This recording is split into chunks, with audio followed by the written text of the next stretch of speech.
नमस्ते, जय हिंद, वंदे मातरम। आप लोग को दिल की गहराइयों से धन्यवाद। हमारा 17 के सब्सक्राइबर पूरा हो गए हैं और बहुत जल्द ही हम लोग 20 के सदस्य का हो जाएंगे। आज हम लोग संस्कृत बुक का मैराथन क्लास लेकर आए हैं। इसमें हम बिहार बोर्ड के जो संस्कृत बुक है, टोटल उसमें 14 चैप्टर होता है। उन 14 चैप्टर का जो है ना ऑब्जेक्टिव हम देखने वाले हैं। जैसा कि हम लोग को पता है कि 15 फरवरी से एग्जाम है, उससे पहले हम संस्कृत, हिंदी और गणित का जितने भी सब्जेक्ट हैं उन सब सब्जेक्ट का हम कोशिश करेंगे कि आपको ऑब्जेक्टिव कंप्लीट कर दें। तो मेरे साथ आप शुरू से अंतिम तक बने रहिएगा। तो हम शुरू करते हैं। सबसे पहला चैप्टर क्या है? तो संस्कृत का मंगलम। सबसे पहला चैप्टर क्या है? मंगलम। इसका हम ऑब्जेक्टिव देखेंगे। तो मंगलम पाठ में पूछता है सबसे पहला ऑब्जेक्टिव, मंगलम पाठ में कुल कितना मंत्र है? तो 5 मंत्र है। कितना मंत्र है? 5। टोटल कितना मंत्र है? 5। मंगलम पाठ के रचयिता कौन है? तो महर्षि वेदव्यास। मंगलम पाठ के रचयिता कौन है? महर्षि वेदव्यास। कौन है? महर्षि वेदव्यास। तो मंगलम पाठ में कितना मंत्र है? 5। इसका रचयिता कौन है? तो महर्षि वेदव्यास है। पूछेगा मंगलम पाठ कहां से लिया गया? तो उपनिषद से। कहां से लिया गया? उपनिषद से। कहां से लिया गया? तो उपनिषद के भी रचनाकार कौन हो जाएंगे? महर्षि वेदव्यास। ठीक ना? तो मंगलम पाठ में टोटल कितना मंत्र? 5। मंगलम पाठ के रचयिता कौन? महर्षि वेदव्यास। मंगलम पाठ कहां से लिया गया? उपनिषद। उपनिषद के रचनाकार कौन? महर्षि वेदव्यास। कौन? महर्षि वेदव्यास। जो मंगलम पाठ है इसमें टोटल कितना मंत्र है? 5 मंत्र है। ये 5 मंत्र टोटल 4 उपनिषद से लिया गया है। कितना उपनिषद से? 4। पहला है ईशावास्य से। ईशावास्य। मंगलम पाठ का प्रथम श्लोक अगर पूछेगा कहां से लिया गया? तो ईशावास्य से। कहां से लिया गया? अगला क्या है? तो कठोपनिषद। क्या है? कठोप। उसके बाद क्या है? मुंडकोप यानी मुंडक है। अगला भी क्या है? तो मुंडक है। तो ये तीसरा और चौथा जो है ना किससे लिया गया? तो मुंडकोपनिषद से। किससे लिया गया? और लास्ट का क्या है? तो श्वेता ठीक ना? तो ईशावास्य, कठोप, मुंडकोप और क्या? तो श्वेता। ये मंगलम पाठ यहां से लिया गया है। टोटल कितना श्लोक हो गया? 5। और ये 5 जो है लिया गया कितने उपनिषद से? 4। पहला कौन? ईशावास्य। दूसरा कौन? कठोप। तीसरा और चौथा क्या किससे लिया गया? तो मुंडकोप से। तो ये दोनों अक्के हो गया। फिर लास्ट का क्या है? तो श्वेता। सवाल पूछता है कि मंगलम पाठ का प्रथम श्लोक कहां से लिया गया? तो ईशावास्य से। दूसरा कहां से लिया गया? कठोप। तीसरा कहां से लिया गया? मुंडकोप। चौथा कहां से लिया गया? मुंडकोप। और अंतिम श्लोक कहां से लिया गया? श्वेता। मंगलम पाठ में टोटल कितना मंत्र? 5। कितना मंत्र? 5। मंगलम पाठ के रचयिता कौन? महर्षि वेदव्यास। और मंगलम पाठ कहां से लिया गया? उपनिषद। उपनिषद के रचनाकार कौन? महर्षि वेदव्यास। देखो उपनिषद जो मंगलम पाठ जो है उपनिषद के अंतिम भाग, कौन सा भाग? अंतिम भाग दर्शन शास्त्र के सिद्धांत को प्रकट करता है। कौन से शास्त्र? वैदिक वांग्मय के अंतिम भाग। वैदिक वांग्मय के अंतिम भाग दर्शन शास्त्र के सिद्धांत को प्रकट करता है। तो पूछेगा मंगलम पाठ किस शास्त्र के सिद्धांत को प्रकट करता है? तो दर्शन शास्त्र। यानी तो उपनिषद के अंतिम भाग दर्शन शास्त्र के सिद्धांत को क्या करता है? प्रकट करता है। और उपनिषदों की संख्या कितना है? तो 108 है। कितना है? 108। हम आएंगे, पहले इतना देख लो। मंगलम पाठ में टोटल 5 गो मंत्र है। कितना मंत्र है? 5 गो। मंगलम पाठ में कितना मंत्र? 5। मंगलम पाठ के रचयिता है महर्षि वेदव्यास। कौन है? महर्षि वेदव्यास। मंगलम पाठ कहां से लिया गया? तो उपनिषद से। कहां से लिया गया? उपनिषद। मंगलम पाठ उपनिषद के अंतिम भाग दर्शन शास्त्र के सिद्धांत को प्रकट करता है। मंगलम पाठ का जो है ना पहला श्लोक कहां से लिया गया? दूसरा श्लोक कठोपनिषद। तीसरा मुंडकोपनिषद। चौथा मुंडकोपनिषद। और अंतिम श्लोक श्वेता। अंतिम श्लोक किससे लिया गया? श्वेता। उपनिषदों की संख्या कितना है? 108। देखो इसके अलावा और कुछ पूछता है। उपनिषद की संख्या अगर पूछेगा तो बताना है 108। हम इसको मिटा देते हैं। जो भी चीज हम बता रहे हैं आप लोग उसका नोट बनाते चलिएगा या नहीं तो रिवीजन करते चलिएगा। वैसे भी एग्जाम का लास्ट टर्म है, आप तो इसको तो पढ़ लिए होंगे। यहाँ केवल आप आए हैं प्रैक्टिस के लिए। तो आप शुरू से अंतिम तक बने रहिएगा, हम आपका प्रैक्टिस पूरा करवा देंगे। तो अगर पूछे सबसे पहले देख लेते हैं वेद की संख्या कितना? 4 है। वेद की संख्या कितना है? 4। अगला है वेदांग।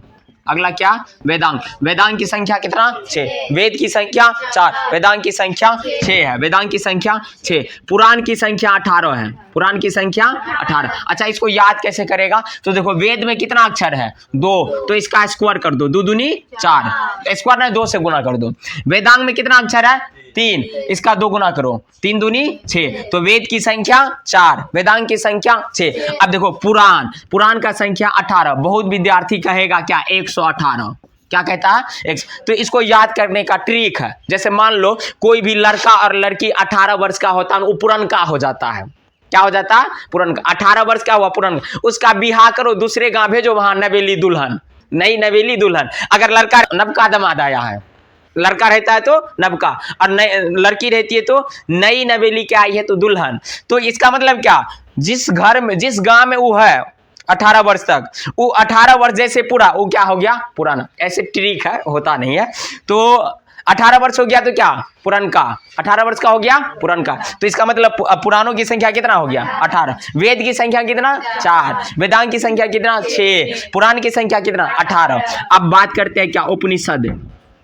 उपनिषद, उपनिषद का संख्या कितना है, 108 है। देखो उपनिषद जो है ना, ये ज्यादातर ना मंत्र से जुड़ा हुआ है, ठीक है ना। यानी उपनिषद कहने का मतलब इसमें मंत्रों का ना भंडार, मंत्र मतलब श्लोक, श्लोक का इसमें क्या है, भंडार। और तुमको पता है कि भगवान शिव का जो भी आराधना करते हैं उसको 108 बार ओम नमः शिवाय, ओम नमः शिवाय बोलना पड़ता है ना। नीलम दीदी हरिंदर भैया एक बार 108 बार बोलो ओम नमः शिवाय।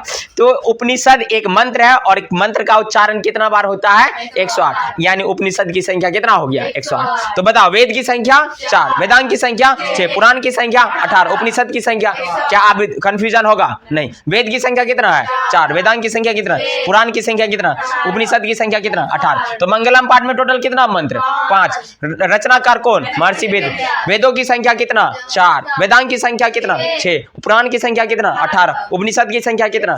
मंगलम पाठ का पहला श्लोक ईशावास्यस्य, दूसरा श्लोक कठोर, तीसरा श्लोक मुंडको,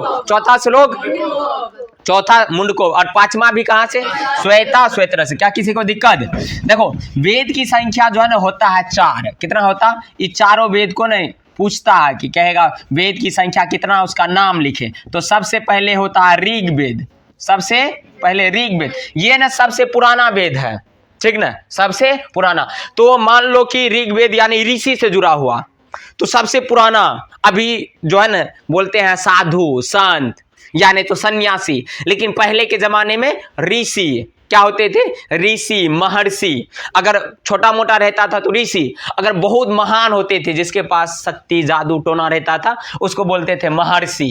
क्या बोलते थे, महर्षि। तो ऋग्वेद, तो ऋषि से याद रखना है क्या, ऋग्वेद, ऋषि से क्या याद रखना, ऋग्वेद। और ये ऋग्वेद जो है ना किससे संबंधित है, तो ऋषियों से, मंत्रों से, उच्चारण से। जो गायत्री मंत्र है ये कहां से लिया गया, तो ऋग्वेद से। कहां से लिया गया, तो मंत्र का उच्चारण कौन करता है, ऋषि करता है। तो ऋषि से याद रखना है क्या, ऋग्वेद। ऋषि से क्या याद रखना, ऋग। अगला है युद्ध, यजुर्वेद। यजुर्वेद का संबंध युद्ध से है, यजुर्वेद का संबंध किससे है, युद्ध से है। उसके बाद क्या आता है, सामवेद। सामवेद का संबंध गीत से है, सामवेद का संबंध गीत से। और लास्ट में आता है क्या, अथर्ववेद। कौन सा वेद, अथर्ववेद। देखो अगर मंत्रों का बात करें, मंत्र का संबंध किससे है, ऋग्वेद से। युद्ध का संबंध किससे है, यजुर्वेद से। और गाना का संबंध किससे है, सामवेद से। बाद आया अथर्ववेद, अभी जो चल रहा है ये अथर्ववेद। बाद में जितना भी कर्म कांड होने लगा, जो भी खतरनाक सब घटना होने लगा, जैसे कि किसी को लेकर भाग कर शादी कर लेना, खतरनाक करना है ना, कान का पार सब कुछ आता है।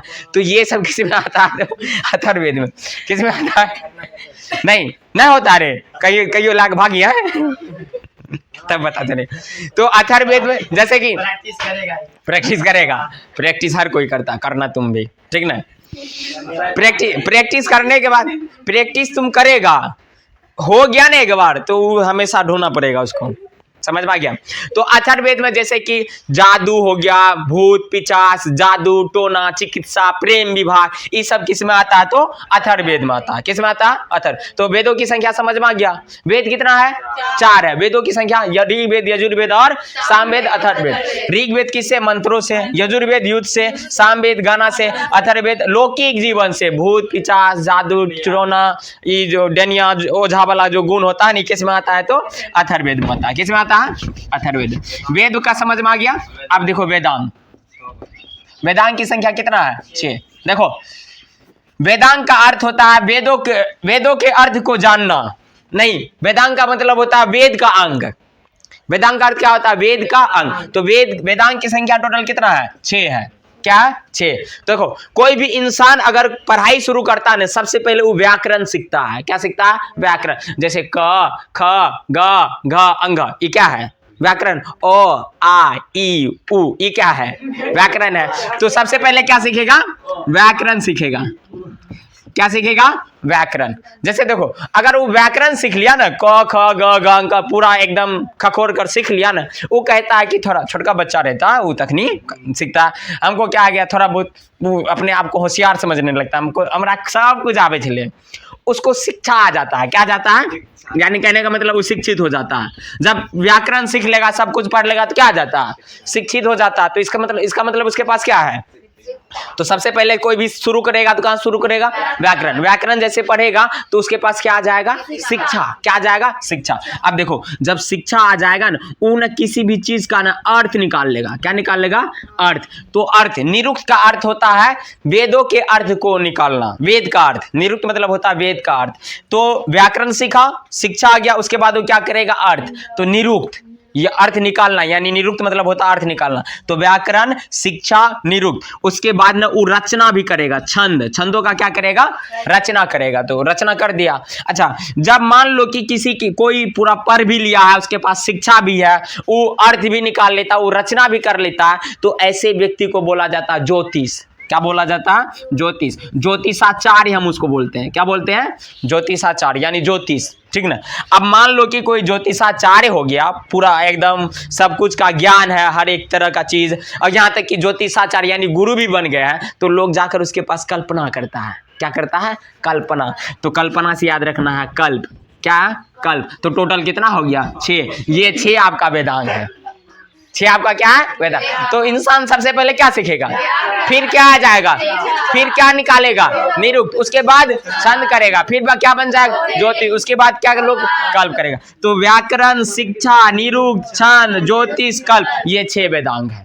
क्या है? 6 वेदांग। उसके बाद पुराण। पुराण कितना? 18। इसको नहीं याद करना, केवल इतना याद रखना। पुराण, जब कोई व्यक्ति, कोई लड़का या लड़की 18 वर्ष हो जाता पुराण का, यानी पुराण की संख्या 18। उपनिषद एक मंत्र है, और ओम नमः शिवाय कितना बार? 108। क्या कोई दिक्कत? तो मंगलम पाठ में ये एक्स्ट्रा था। वेद की संख्या 4, वेदांग की संख्या 6, पुराण की संख्या 8, और उपनिषद की संख्या कितना है? देखो है तो 108, लेकिन अभी तक जो मिला है ना, 13 गो उपनिषद मिला है। मिला कितना? ग्रंथों में जिक्र है कितना है? 108, लेकिन मिला कितना है? तो पूछेगा प्रमाणित उपनिषदों की संख्या कितनी है? 13। कितनी है? 13। क्या किसी को कोई दिक्कत नहीं ना? तो मंगलम पाठ में कुल कितना मंत्र? 5।